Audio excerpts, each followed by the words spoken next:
Okay, so let's dive into this, right? Like, when we think about lynching in the South, late 19th, early 20th centuries, it's, uh, it's heavy stuff, right? It It's is. complex. There's so much misinformation out there. Absolutely. It's crucial to get this right. Yeah.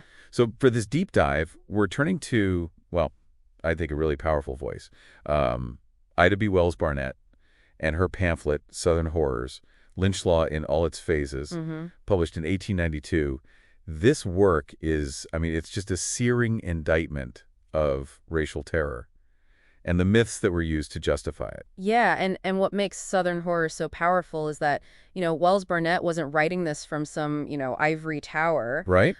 She was forced to flee Memphis when a mob, outraged by her editorial challenging the common justification for lynchings, destroyed her newspaper. Wow. So you have to imagine, facing that kind of danger just for speaking truth to power. Yeah, I mean, really putting her life on the line. Yeah. And this is where it gets, I think, really interesting and disturbing. Wells Barnett meticulously dismantles the old threadbare lie, as she calls it. Mm-hmm. This notion that black men were lynching victims because they were raping white women. Right. And she even cites horrific statistics, like less than a third of victims were even accused of rape. Yeah. So, I mean, this lie, as potent as it was, clearly served a very specific purpose. But to understand its effectiveness, don't we have to consider the social and political climate of the post-Reconstruction South? We do.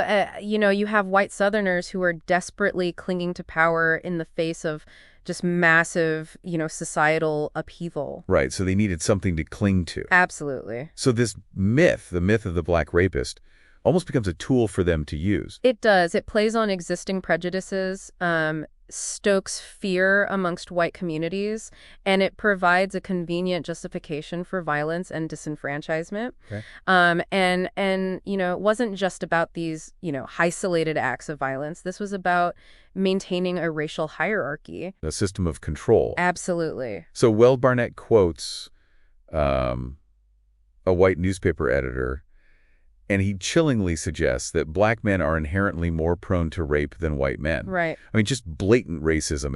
It's designed to strip away their humanity. Exactly. And that kind of rhetoric, reducing an entire group of people to dangerous stereotypes, it made them easy targets for violence. Right. It created this climate of fear where black men were presumed guilty, and any accusation, no matter how flimsy, could be a death sentence. So Wells Barnett, she doesn't just expose the lie, she meticulously picks it apart. Mm-hmm. And she highlights numerous cases where white women were consenting partners in interracial relationships. Yeah. It just completely shatters the narrative, doesn't it? It does, and the way she presents these cases, it's captivating. There's the story of the Memphis doctor whose wife ran off with their black coachman. Oh, wow. It reads like a scandalous novel, but it was real. Yeah. And then you have the case of Sarah Clark, who swore in court that she wasn't white to avoid being imprisoned for miscegenation. Wow. What a powerful statement. She's basically saying, if loving this man makes me not white, then I guess I'm not white. Right. It exposes the absurdity, the hypocrisy of the entire system. Absolutely. And there's another layer to this hypocrisy that Wells Barnett exposes.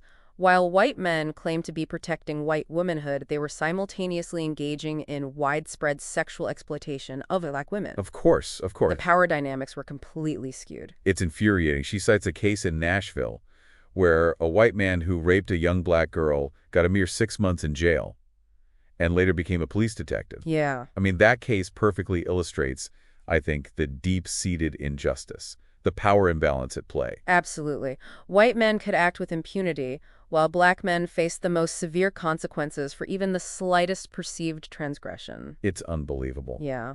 And then this all comes to a head with the lynching of the 3 black businessmen in Memphis. Right. They owned a successful grocery store, and they were seen as a threat to white economic dominance. I mean, in this case, it wasn't even really about rape. No. It was about crushing black economic success. And Wells Barnett brilliantly connects this incident to the destruction of her own newspaper. Okay. It shows how interconnected racial violence and economic control were. When black people achieved success that challenged the status quo, they were often met with violence and attempts to undermine their progress. So it's not just about individual acts of hate. It's about a system designed to keep Black people down. Precisely. And that's what makes Wells Barnett's work so crucial. She forces us to confront the systemic nature of racial violence and the ways in which it was used to uphold white supremacy. It's a history we can't afford to ignore. We can't. No. It's incredible how Wells Barnett's work, published over a century ago, still resonates so deeply today. Yeah. It really is a testament to her insight, I think, It is. into these deeply rooted systems of oppression that she was fighting against. Ab- And, I mean, her analysis just feels eerily relevant, especially when you consider how racial injustice continues to manifest, in our own time. It does. It does. It's like she was writing about the present day.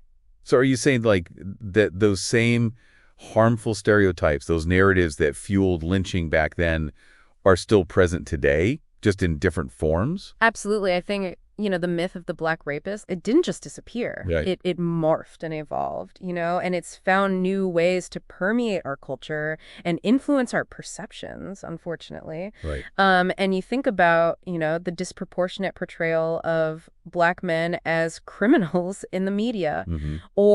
or their higher likelihood of being stopped and searched and arrested by law enforcement. So even though the myth has been debunked, it's become so ingrained in our collective consciousness that it continues to shape our biases. Precisely.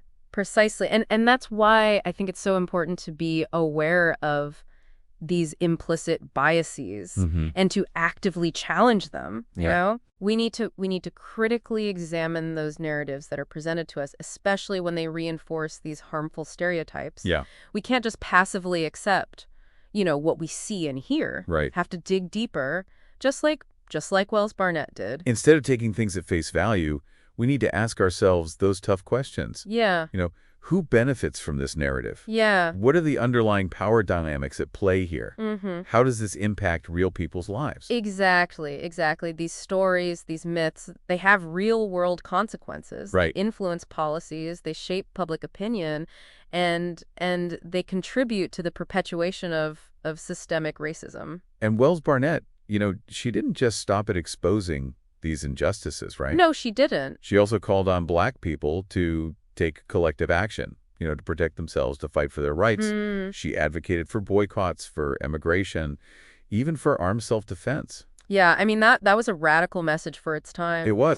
But, what's so powerful about her message is that it recognizes that change doesn't just happen passively. Right. It requires active participation and a willingness to challenge the status quo. Mm-hmm. And that message has been echoed, throughout history by countless social justice movements, Right. from the civil rights movement to Black Lives Matter. We see that same spirit of collective action and resistance. So it's not just about large-scale movements, though, is it? No, it's not. It's also about everyday acts of resistance. Absolutely. Speaking out against injustice, supporting organizations that are working to dismantle systemic racism, Mm-hmm. educating ourselves and others. I mean, these are all ways that we can honor Wells Barnett's legacy and continue the fight for racial justice. So it's about taking inspiration from her courage and her unwavering commitment to truth and justice and applying it to our own lives and our own communities. That's right. And we can't give up hope. We have to keep pushing forward. Right.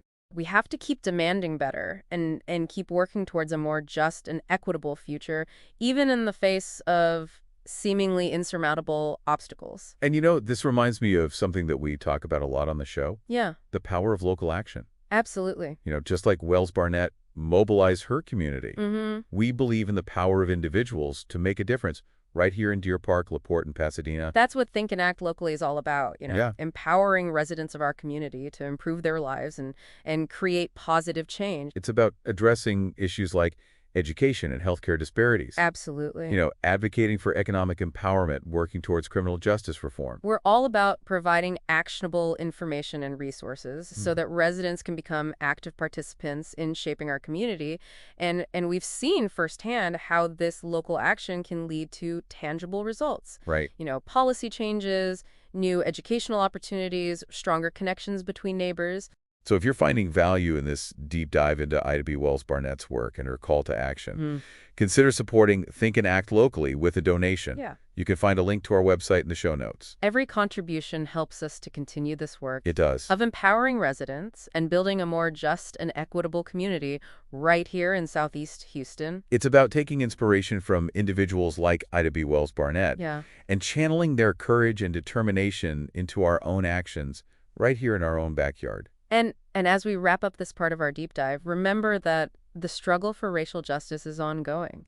Just like in Wells Barnett's time, there's always more work to be done, Right. more myths to debunk, and more systems to dismantle. You know, as we delve deeper into Southern horrors, I think what really strikes me is Wells Barnett's just incredible courage. Yeah, I mean, she faced death threats, her newspaper was destroyed, she was forced into exile, right. all for speaking truth to power. Yeah, her resilience in the face of such danger is remarkable. It is. She understood the risks, but she refused to be silenced. Mhm. She knew her voice and the truth were just too important. She wasn't just exposing the horrors of lynching. No. She was challenging, this entire system of white supremacy, Right. recognizing that these acts of racial terror, I mean, they weren't just isolated incidents, right? No. They were symptoms of a much deeper societal sickness. And that's why her work, remains so relevant today.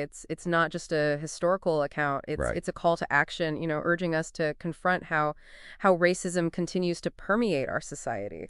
So we need to, connect the dots between the legacy of lynching and the forms of injustice that we see today. Exactly. I mean, think about mass incarceration, police brutality, and the persistent racial disparities in healthcare, education, economic opportunity. Yeah. And these are all extensions of the system of oppression that Wells Barnett was fighting against. And her work just reminds us that the struggle for racial justice is far from over. It's not. We have to challenge these systems, we have to dismantle these structures of inequality, and we have to work towards a more just and equitable future. We do. And Wells Barnett, she provides us with a roadmap for how we can do that. Okay. Her use of investigative journalism, her powerful advocacy, her unwavering commitment to collective action. I mean, these all offer, valuable lessons for today's activists and organizers. She really showed us that it's not enough to simply acknowledge the problem. No. We have to be willing to speak out, to organize, and to demand justice. We do. And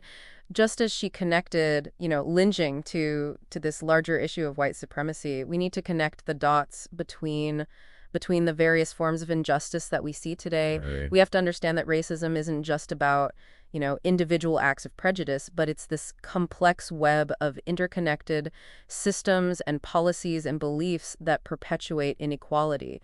And just like the residents of Deer Park, LaPorte, and Pasadena are taking action to improve their community, we all have a role to play in dismantling these systems. Absolutely. Whether it's educating ourselves, Yeah. supporting organizations that are fighting for justice, having those difficult conversations with our friends and family. We can all contribute to creating a more just world. We can. Wells Barnett ends Southern Horrors with with a really powerful statement. Okay. She says, "The gods help those who help themselves." Wow. It's a reminder that we can't wait for someone else to save us. We Right. have to be the change we want to see in the world. She challenges us to take ownership of our responsibility to create a more just and equitable future, and she reminds us that we have the power to make a difference. We do. So as we conclude this deep dive, Yeah. we want to leave you with a final thought. Absolutely. What are the modern-day equivalents of that old threadbare lie used to justify racial inequality today?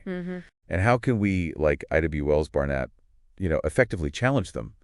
That's something for all of us to consider, I think, as we navigate, these complexities of racism and injustice in our own time. It is. Thank you for joining us on this deep dive into Ida B. Wells Barnett's powerful work. We hope you found it informative and thought-provoking. We do. And remember, the fight for justice continues, and we all have a role to play.